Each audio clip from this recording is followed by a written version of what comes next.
Dışı hafif kıtır, içi brownie gibi ıslak ve yumuşacık.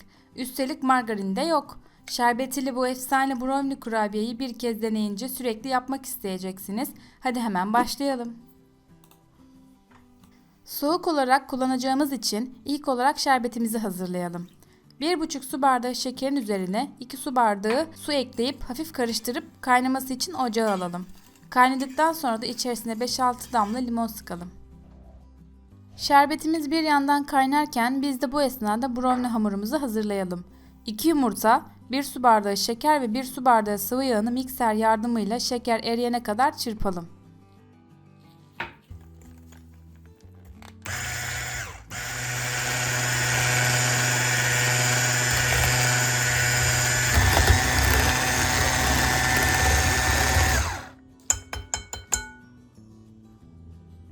Çırptıktan sonra içerisine 2 paket vanilya, 3 yemek kaşığı kakaoyu ilave edip spatula yardımıyla karıştıralım.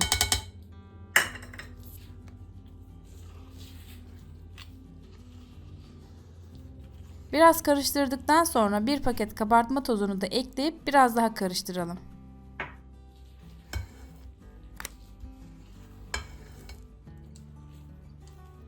Son olarak 2,5 su bardağı unumuzu da yavaş yavaş ilave edip hamurumuzu istediğimiz kıvama getirene kadar yoğuralım.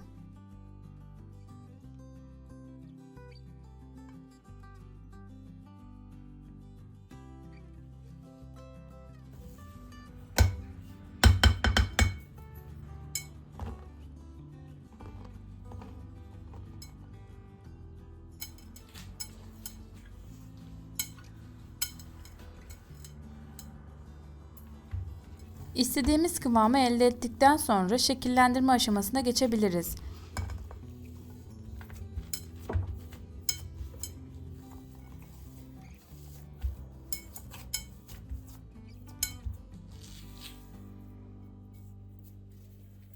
Ceviz büyüklüğünde parçalar alıp avucumuzda yuvarlayıp hafif üzerine bastırdıktan sonra pişirme tepsimizi alalım.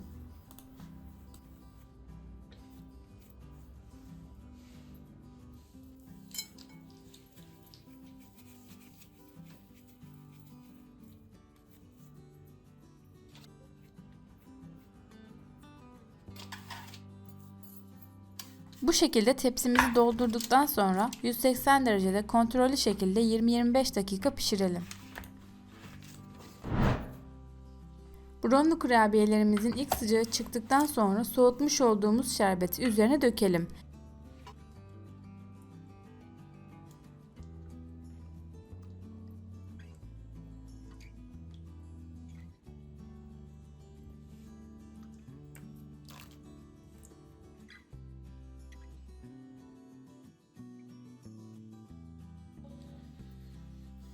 Şerbetini de döktükten sonra yarım saat civarı şerbetini çekmesi için dinlendirmek yeterli olacaktır.